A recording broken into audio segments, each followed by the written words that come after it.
lâu đó quên na tin nhà đi bị đó tao lại gì đó tao lại bị là quên na bao mà tao lại này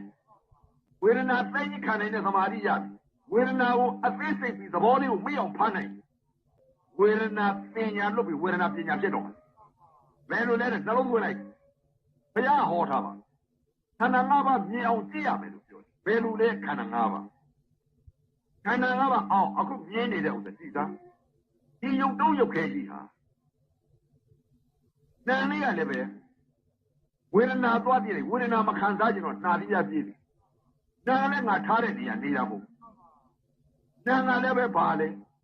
quên na toa đi lại na đi ra đi lại đi quên na mà khán giả gì nó về đi đấy na đi ra đi mà na đi ra đi đấy cha cha này là mình yêu quên na toa đi quên na đi lại na đi ra đi lại nàng này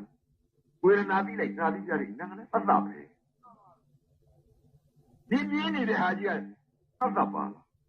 để chỉ đi vào aku on này đấy quên na đi cả bắt đầu chứ nàng này cái quên na đi lại na đi ra đi là cái bắt đầu nàng này cái bắt đầu đi ra đi cái bắt đầu quên na đi cái bắt đầu nhìn này đấy thì ăn bao nhiêu cái bắt đầu chứဒီအကျခန္ဓာကြီးသတ်သတ်ကြီးပြဒီယုံကြဘာမှသိတဲ့တရားမရှိဘူးဒီပုံဥရှိနေတာကဝေဒနာတွေနံလေးရတယ်ဒီဝေဒနာသိလိုက်နာသီးပြပြည့်ပြီဒီဝေဒနာမခံစားကျင်တော့နာသီးပြပြည့်ပြီရင်းနေတဲ့ဟာကြီးကသတ်သတ်ကြီးဖြစ်ဒီပုံဥရှိနေတဲ့ကဝေဒနာတွေကတင်းလိုက်တောင်းလိုက်ထုံးလိုက်တင်းလိုက်ခိုင်းပြီးသတ်သတ်ဖြစ်နံလေးရတယ်ဒီဝေဒနာသိလိုက်နာသီးပြသိတဲ့သဘောလေးကသတ်သတ်ဖြစ်အဲ့ဒီသုံးဌာနကွဲအဲ့ဒီလိုသုံးဌာဗိဓာကြတဲ့သုံးဌာနကွဲnhìn này dùng gì là adu qua dùng đấy chứ bà mà tí để dùng gì adu qua dùng gì là sátผิด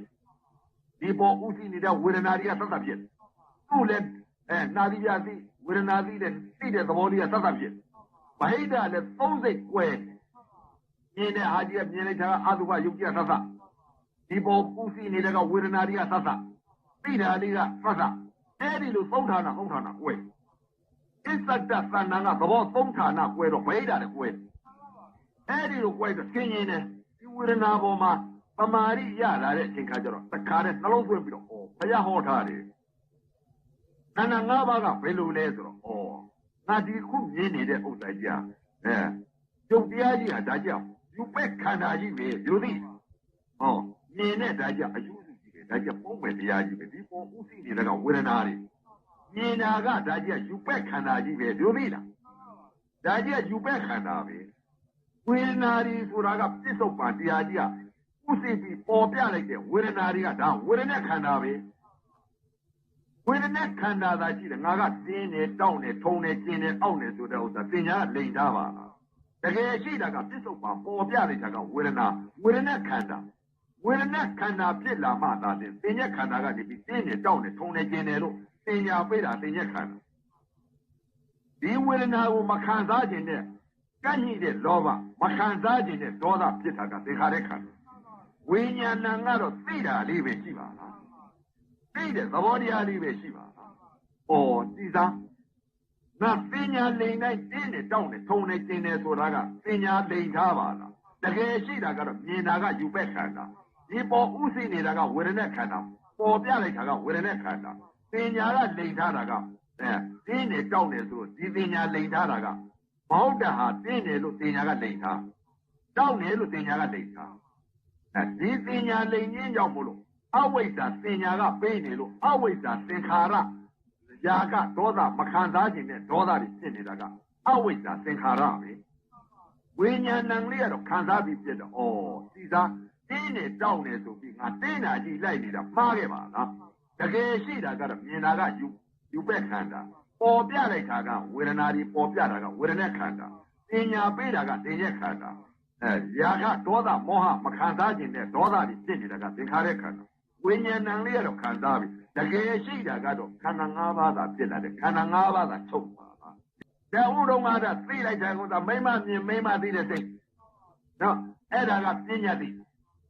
နောက်ကလိုက်ပြီးနောက်ကသိရတဲ့စိတ်ကပါတယ်မင်းဟာမိမယောက်ျားခွေးတောင်ဆိုတာမရှိဘူးကွာမြင်တာယူပက်ခန္ဓာသွားပြီးယူပက်ခန္ဓာကြီးခံစားလိုက်တဲ့ဝေဒနာခန္ဓာပညာပေးလိုက်တာကမိမရဲ့ယောက်ျားရဲ့လို့ပညာပေးတာပညာခန္ဓာတော်တယ်လှတယ်လို့ဝတယ်လို့ပညာပေးတာပညာခန္ဓာ မိမရဲ့လို့တင်ညာပေးလိုက်တော့တင်ညာခန္ဓာပေးလိုက်တော့မိမရဲ့လို့စွဲလမ်းပြီးတဲ့ຢာကစိတ်တွေဖြစ်သွားတာကသင်္ခါရခန္ဓာဝိညာဏလေးကတော့ခံစားပြီးပြတ်တော့တင်ညာခန္ဓာကလိမ်ထားလို့တကယ်ရှိတာကတော့ဘာလဲခန္ဓာ၅ပါးသာဖြစ်ပြီးခန္ဓာ၅ပါးသာချုပ်တကယ်ရှိတာကတော့ဉာဏ်ယူပဲခန္ဓာခံစားတာဝိညာဉ်ခန္ဓာတင်ညာပေးတာတင်ညာခန္ဓာပြုပြင်စီရင်ပေးလိုက်တာသင်္ခါရခန္ဓာဝိညာဏလေးကတော့ခံစားပြီးပြတ်တယ်မြင်လိုက်တဲ့အချိန်ကမိမယောက်ျားမြင်တာကအဝိဇ္ဇာခန္ဓာ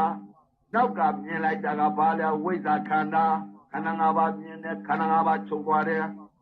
ဘာလဲသိစိတ်ကပညာနောက်ကပရမသိစိတ်ကအဝိဇ္ဇာစိတ်နောက်ကရှိတဲ့ခန္ဓာ၅ပါးကဝိဇ္ဇာစိတ်ဒီကဖြစ်ပြသွားတဲ့ຢာကဒေါသမောဟဖြစ်သွားတဲ့အဝိဇ္ဇာခန္ဓာ၅ပါးဖြစ်သွားတာကဘာလဲတဲ့ပညာနောက်ကခန္ဓာ၅ပါးတကယ်ရှိတာကပရမတ္ထသဘာဝနော်အဲ့ဒီလိုပညာနဲ့ပရမတ်နဲ့ရှိတဲ့ခန္ဓာနဲ့မရှိတဲ့ခန္ဓာ၅ပါးနဲ့မရှိခန္ဓာ၅ပါးရှိခန္ဓာ၅ပါးမသိဘူးလားဝေဒနာပညာလွတ်ပြီးဝေဒနာပညာမဖြစ်ဘူးလားဝေဒနာဘောကိုခန္ဓာ၅ပါးသာဖြစ်လာတယ်ခန္ဓာ၅ပါးသာချုပ်တယ်လို့ရှိတဲ့တရားကခန္ဓာ၅ပါးသာရှိဒီမြင်နေတာကယူပဲခန္ဓာပဲမဟုတ်လားဒီယူပဲခန္ဓာပေါ်မှာဥသိနေတာကဓာတ်ကြီးလေးပါရုပ်ဝေဒနာတွေမဟုတ်လားဝေဒနာတွေကဘာလဲဝေဒနာခန္ဓာမဟုတ်လားဝေဒနာခန္ဓာဖြစ်လာမှပညာကပေးတယ်မဟုတ်လား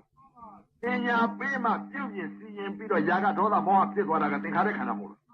ဝိညာဏကလေးကတော့ခံစားပြီးပြည့်သွားတယ်မဟုတ်လားအဲ့ဒီတော့သင်ရဲ့ခန္ဓာကပညာလိမ္မာသိတော့တင်းနဲ့တောက်တယ်လို့ပညာမပေးတော့ဘူးဝေဒနာပညာလွတ်ပြီးဝေဒနာဒုက္ခဝေဒနာပေါ်မှာပညာလွတ်ပြီးဝေဒနာပညာဖြစ်သွားတယ်ဗဟိတကအာယုံ6နဲ့တိုက်ခိုက်တိုင်းမျက်စိပေါက်ကနေပြီးတော့ဒကာကြီးဒုက္ခဝေဒနာပေါ်မှာလည်းအထင်ညာခန္ဓာ၅ပါးဖြစ်ပြီးခန္ဓာ၅ပါးချုပ်သွားတယ်နားပေါက်ကလည်းအတန်နဲ့ကြားလိုက်တဲ့အခါခွေးတံဝက်တံမကြားတော့ဘူးဒကမအတန်မကြားတော့ဘူးလေဒီယိုတံမကြားတော့ဘူးခန္ဓာ၅ပါးသာဖြစ်လာတယ်ခန္ဓာ၅ပါးသာချုပ်သွားနှာခေါင်းနဲ့အနံ့နဲ့ထိမှန်လိုက်တဲ့အချိန်ကခန္ဓာ၅ပါးခန္ဓာ၅ပါးသာချုပ်တရားနဲ့ရတာနဲ့စားလိုက်တဲ့ကချိုးတဲ့ခြင်းနဲ့ငံတယ်လို့မရှိတော့ဘူးခန္ဓာ၅ပါးသာဖြစ်တဲ့ခန္ဓာ၅ပါးသာချုပ်ချိုးတဲ့စိတ်ငံတဲ့စိတ်ရှိသေးလားဝေဒနာပညာရှိသေးလားချိုးတယ်လို့သိလိုက်ရင်ဝေဒနာပညာငံတယ်လို့သိရင်ဝေဒနာပညာစိတ်တယ်လို့သိရင်ဝေဒနာပညာနှကလောက်ရဲလို့သိရင်ဝေဒနာပညာဝက်သားဟင်းရဲလို့သိရင်ဝေဒနာပညာစိတ်ကလေးစားရဲလို့သိရင်ဝေဒနာပညာအခုစိတ်ကလေးစားရဲလို့မသိတော့ဘူးငါဟင်းရဲလို့မသိတော့ဘူးခန္ဓာ၅ပါးသာဖြစ်တဲ့ချိုးတာလည်းခန္ဓာ၅ပါးသာဖြစ်လာတယ်ခန္ဓာ၅ပါးသာချုပ်နာနာလည်းခန္ဓာ၅ပါးသာဖြစ်တဲ့ခန္ဓာ၅ပါးသာချုပ်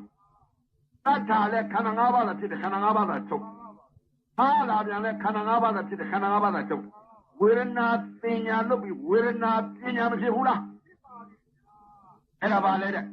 သောတာပန်ခန္ဓာ၅ပါးမြင်တဲ့သောတာပန်ကြားလိုက်တဲ့အတန်ပေါ်မှာလည်းခန္ဓာ၅ပါးဖြစ်တယ်ခန္ဓာ၅ပါးချုပ်တယ်သဘောပေါ်မှာနော်အဲ့ဒါကအထင်ညာနော်အထင်ညာဆိုတာဒုက္ခဝေဒနာပေါ်ကပယ်တာဒုက္ခဝေဒနာပေါ်ကနေပြီးတခါတည်းကိုဝေဒနာပညာလို့ပြီးဝေဒနာပညာဖြစ်တာဝိဇ္ဇာပညာဝိဇ္ဇာပညာဖြစ်နေပြီအဲ့ဒါအထင်ညာခေါ်တယ်နာဖြစ်ပြခေါ်တယ်အဲ့ဒါတော့ဣဒါလေအာယုံ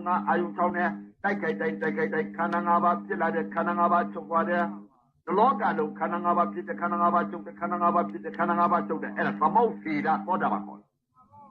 ဝိဇ္ဇာပညာကဘာပညာလဲတဲ့ခန္ဓာ၅ပါးဆိုတဲ့ခေါ်ဝသမုတ်ထားတဲ့ပညာအဝိဇ္ဇာပညာတင်းနဲ့တောက်နဲ့ထုံနဲ့ကျင်းနဲ့အောက်နဲ့ပူတဲ့ဤတဲ့လှုပ်တဲ့ရွာတဲ့သိရတဲ့ချမ်းသာတဲ့ဆိုတဲ့အဝိဇ္ဇာပညာပယ်လိုက်ဝိဇ္ဇာပညာကျမ်းအဝိဇ္ဇာတင်ညာလို့မတော်ဘူးလားပယ်ပုံနေ